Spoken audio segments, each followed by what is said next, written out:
दोस्तों, एक बार माता पार्वती भगवान शिव से रूठ के कैलाश पर्वत पर बैठी हुई थी।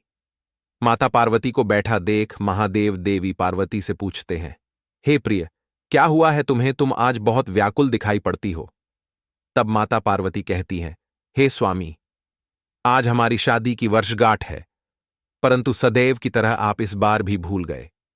हे स्वामी, मैं जानना चाहती हूं कि पुरुषों को स्त्री के मन की बात क्यों समझ में नहीं आती है।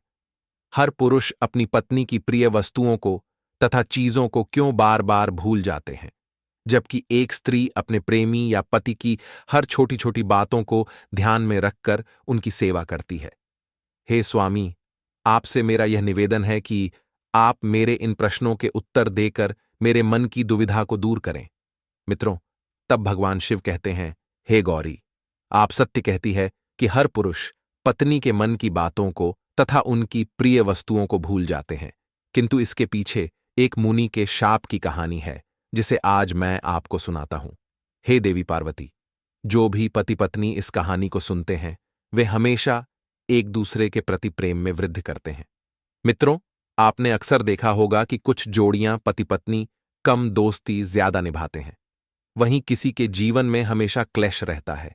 इसके पीछे के कारण उनका मानसिक शारीरिक जुड़ाव होता है।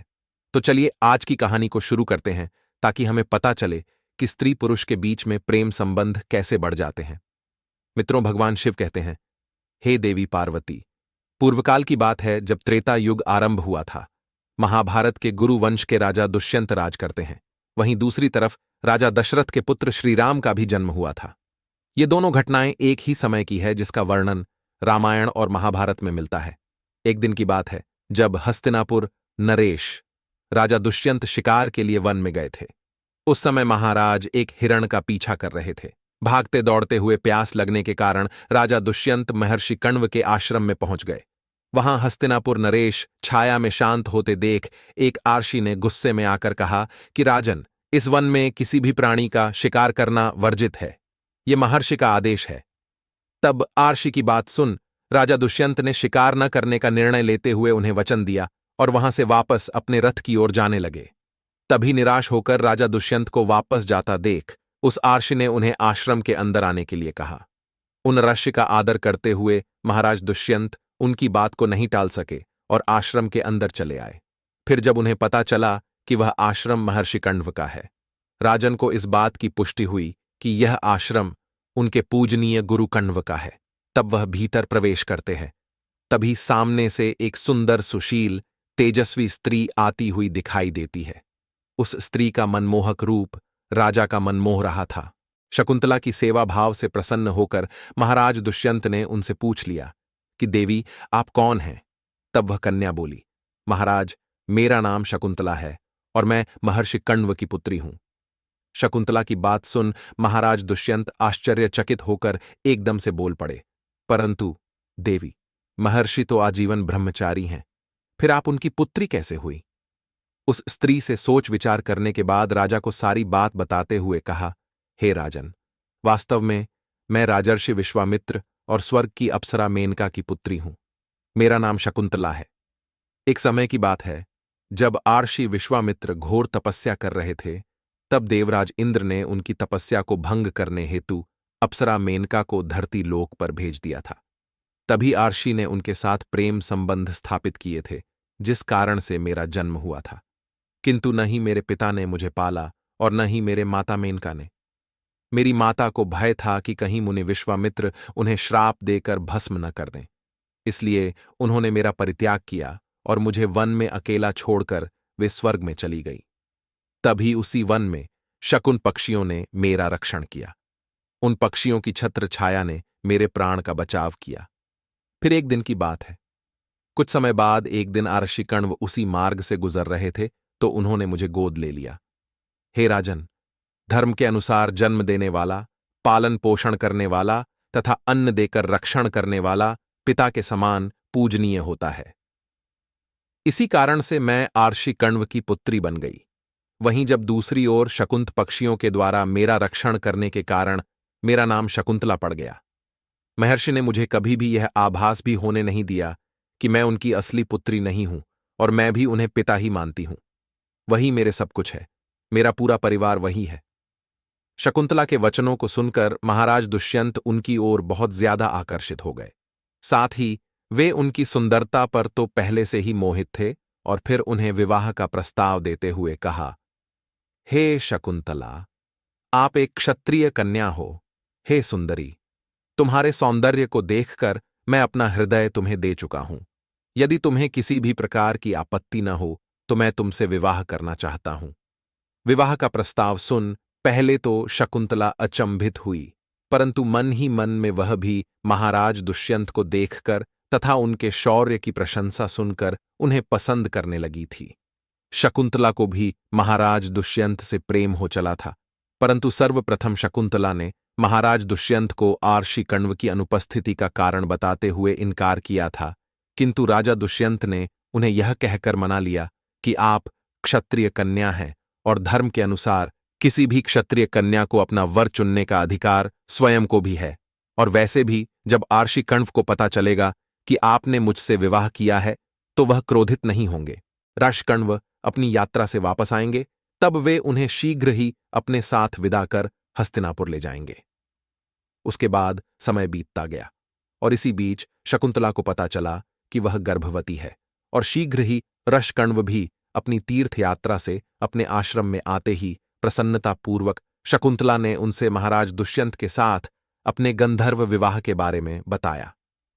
यह समाचार सुनकर आर्षि कण्व पहले तो बहुत प्रसन्न हुए, परंतु उसके बाद महर्षि कण्व ने शकुंतला को धर्म का ज्ञान देते हुए कहा कि हे पुत्री, विवाह के पश्चात किसी भी कन्या को अपने पिता के घर में रहना उचित नहीं होता है, और बोले, एक विवाहित कन्या का विवाह के बाद उसके पिता का घर पराया हो जाता है तथा उसका अपना पति का ही घर होता है।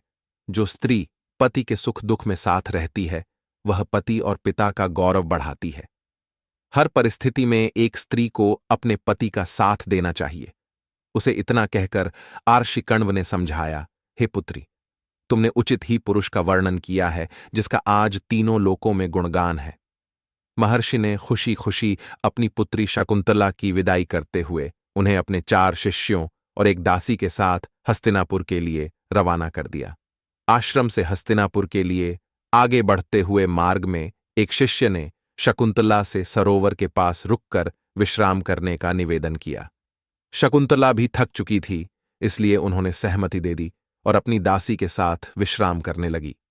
जब शकुंतला सरोवर में पानी पीने गई थी तब उन्हें पता भी नहीं चला और उनके हाथ से महाराज दुष्यंत के द्वारा प्रेमचंद के रूप में दी हुई अंगूठी सरोवर में उनके हाथ से निकलकर गिर गई। वहीं दूसरी तरफ उस मुद्रिका को सरोवर की एक मछली ने निगल लिया। शकुंतला को इस बात कोई भनक तक नहीं थी कि उनके हाथ में महाराज की प्रेम रूपी मुद्रिका नहीं है। फिर अगले दिन जब शकुंतला हस्तिनापुर पहुंची और वहां के राज दरबार में गई, परंतु राजा दुष्यंत ने उन्हें पहचानने से इनकार कर दिया। वह बार बार सभासदों के सामने कहती रही कि महाराज, मैं आपकी पत्नी शकुंतला हूं, लेकिन महाराज दुष्यंत ने यह कहते हुए पहचानने से मना कर दिया कि मैं तुम्हें नहीं जानता, ये औरत कौन है। ऐसा कहकर अपने सैनिकों द्वारा उसे राज्य से बाहर निकाल दिया। महाराज ने शकुंतला को न पहचाने का एक कारण था। कुछ समय पहले की बात है, जब शकुंतला से विवाह के पश्चात महाराज दुष्यंत वापस हस्तिनापुर लौट रहे थे तो वे महर्षि दुर्वासा के आश्रम के पास से गुजर रहे थे। तभी राजन अपनी प्रिय पत्नी के और राज्य के विचारों में पूरी तरह से डूब चुके थे। जब उन्हें महर्षि दुर्वासा ने आवाज लगाई, फिर भी वे उन्हें नजरअंदाज करते हुए आगे बढ़ गए। इस तरह अनजाने में किए हुए अपराध से आर्षि ने क्रोधित होकर राजा दुष्यंत को श्राप दे दिया और कहा, हे राजन, इस समय तुम अपने विचारों में खोए हुए एक मुनि की आज्ञा का पालन न करते हुए आगे बढ़े हो। तुम अपनी सबसे प्रिय वस्तु को भूल जाओ। महर्षि दुर्वासा के श्राप रूपी कठोर वचनों को सुन महाराज दुष्यंत अत्यंत घबरा गए और राजर्षि दुर्वासा के चरणों में नतमस्तक हुए। और फिर राजा दुष्यंत के बार बार विनती करने पर राजर्षि दुर्वासा ने कहा कि राजन, मैं श्राप तो वापस नहीं ले सकता, लेकिन जब तुम कोई सूचक चिन्ह देखोगे तो उसे तुम पहचान जाओगे, अर्थात तुम्हारी यादें और शक्ति वापस आएगी। उधर हस्तिनापुर में महाराजा दुष्यंत शकुंतला के साथ हुए अन्याय को भूल अपना राजपाट संभालने में व्यस्त थे। परंतु एक दिन जिस मछली ने पानी पीते समय शकुंतला की अंगूठी को निगला था, वह एक मछुआरे के जाल में फंस गई, और जब मछुआरे ने उसे काटा तो उसे चमचमाती सोने की अंगूठी मिली। उस अंगूठी को देख मछुआरा बहुत खुश हुआ और वह उस दिव्य अंगूठी को बेचने के लिए राज्य के एक सुनार के पास पहुंच गया। सुनार ने जैसे ही इस मुद्रिका को देखा तो उसका ध्यान अंगूठी पर लिखे महाराज दुष्यंत के नाम पर पड़ा। यह अंगूठी महाराज ने स्वयं के लिए हजारों स्वर्ण मुद्राएं देकर बनवाई थीं। सुनार ने तुरंत उस मछुआरे को कोतवाल के हवाले कर दिया। फिर सुनार उस अंगूठी और मछुआरे को लेकर महाराजा दुष्यंत के समक्ष प्रस्तुत हुआ था। पहले तो महाराज दुष्यंत उस अंगूठी को नहीं पहचान पाए, परंतु उस मुद्रिका को हाथ में लेते ही महाराज दुष्यंत को शकुंतला से जुड़ी सारी बातें याद आ गईं और उन्होंने मछुआरे से पूछा कि तुम्हें यह अंगूठी कहाँ मिली। तब उसने बताया कि महाराज, मुझे यह अंगूठी महर्षि कश्यप के आश्रम के पास स्थित तालाब के मछली के पेट से मिली। तब महाराज ने उसे मुक्त करने का आदेश दे दिया और कहा, तुम्हें हमारी पत्नी को ढूंढने में मदद करनी होगी। देवी शकुंतला को कई सालों तक ढूंढने का कार्य शुरू था, किंतु शकुंतला ने अपने पिता के घर वापस न जाकर महर्षि कश्यप के आश्रम में गुप्त रहने का निश्चय किया, और महर्षि कश्यप को दिव्य दृष्टि से सारी बातों का अनुमान था, इसलिए उन्होंने शकुंतला को अपने आश्रम में आश्रय दिया। वहीं दूसरी तरफ देवताओं और दैत्य में भीषण युद्ध शुरू हुआ, जिसे हम देवासुर संग्राम के नाम से जानते हैं। जब देवराज इंद्र ने महाराज दुष्यंत को देवताओं की ओर लड़ने का आमंत्रण दिया, तब वे तुरंत अपने सारे दिव्य अस्त्र शस्त्र लेकर युद्ध में भाग लेने के लिए चल दिए। जब इंद्र सहित देवताओं ने भी महर्षि दधीचि के पास जाकर उनके हड्डियों से वज्र और अन्य कई सारे अस्त्र प्राप्त किए, महाराज दुष्यंत जी ने भीषण युद्ध कर सभी असुरों का वध किया और फिर से स्वर्ग में धर्म की स्थापना की, और फिर देवताओं के द्वारा सम्मान देकर राजन दुष्यंत को एक विमान भेंट करके पृथ्वीलोक पर वापस अपने राज्य को जाने की आज्ञा दे दी। जब राजन अपने विमान में बैठकर वापस हस्तिनापुर लौट रहे थे, उसी समय महर्षि कश्यप के आश्रम के पास एक छोटा बालक 4 शेरों के बीच अकेला खेल रहा था, जिसे देख राजा अत्यंत आश्चर्यचकित हो गए। उस बालक को देखकर महाराज के हृदय में प्रेम की भावना उमड़ पड़ी और वे वहां पहुंच गए और बालक को गोद में उठाने के लिए आगे बढ़े, तो शकुंतला की सखियां पीछे से चिल्ला उठीं और बोली, हे भद्र पुरुष, आप यह क्या कर रहे हैं? आप इस बालक को न छुएं, अन्यथा आप जलकर भस्म हो जाओगे। यह बालक महर्षि कश्यप के विशेष आशीर्वाद के कारण दिव्य शक्तियों का झांता है। आपकी इसी में भलाई है कि आप इस बालक से दूर रहें, यही आपके लिए उचित है, क्योंकि बालक की भुजा में एक अत्यंत जहरीला सांप डोर बनकर बंधा हुआ था, और जो भी बालक को छू लेता था उसी सांप के बीज के कारण वह जलकर मर जाता था। फिर भी यह बातें सुनकर भी दुष्यंत स्वयं को न रोक सके और उन्होंने बालक को अपनी गोद में उठा ही लिया। उसी समय सभी सखियां आश्चर्य से देख रही थीं कि भारत की भुजा में बंधी सर्प डोर पृथ्वी पर गिर गई है। सभी को झांत था कि बालक को जब उसका पिता अपनी गोद में लेंगे तब वह काला डोरा पृथ्वी पर गिर जाएगा। उस समय सखियां प्रसन्न होकर भागते हुए शकुंतला के पास गई और सारा वृतांत शकुंतला को सुनाया।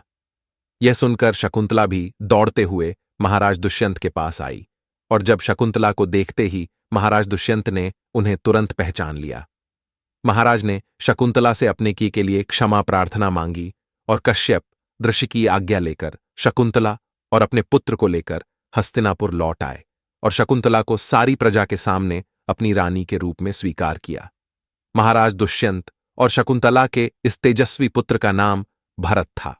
बड़े होकर भारत महान प्रतापी सम्राट बने और उन्हीं के नाम पर हमारे देश का नाम भारतवर्ष हो गया। मित्रों, भगवान शिव कहते हैं, हे देवी पार्वती, अब मैं आपके प्रश्नों के उत्तर देता हूं। आप जानना चाहती हैं कि क्यों कोई पति अपनी पत्नी की प्रिय चीजों को बार बार भूल जाते हैं, जैसे कि पत्नी का जन्मदिन, विवाह की तिथि। पत्नी की सभी महत्वपूर्ण बातों को भूलने का शाप पुरुषों को मिल चुका है।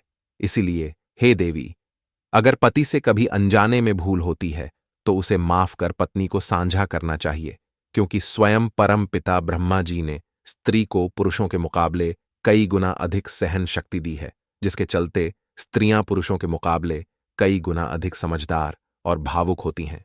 इसी श्राप का असर आज भी कलयुग में दिखाई पड़ता है। हे गौरी, इसलिए हर पति पत्नी को एक दूसरे को समझकर मानसिक और शारीरिक रूप से गहरा मजबूत जुड़ाव रखना चाहिए। हर एक परिस्थिति में एक दूसरे का साथ देना चाहिए, चाहे फिर सुख हो या दुख हो। भगवान शिव कहते हैं, हे देवी पार्वती, जो भी पति पत्नी मेरी पूरी श्रद्धा के साथ पूजा आराधना करते हैं, मैं उनके जीवन के समस्त पापों को और दुखों को मैं हर लेता हूं तथा मृत्यु के बाद उन्हें मुक्ति मिल जाती है। उम्मीद करते हैं आपको हमारी आज की कहानी पसंद आई होगी। यदि वीडियो पसंद आई हो तो चैनल को सब्सक्राइब, वीडियो को लाइक शेयर करना ना भूलें। तो दोस्तों, मिलते हैं अगली वीडियो, तब तक के लिए धन्यवाद।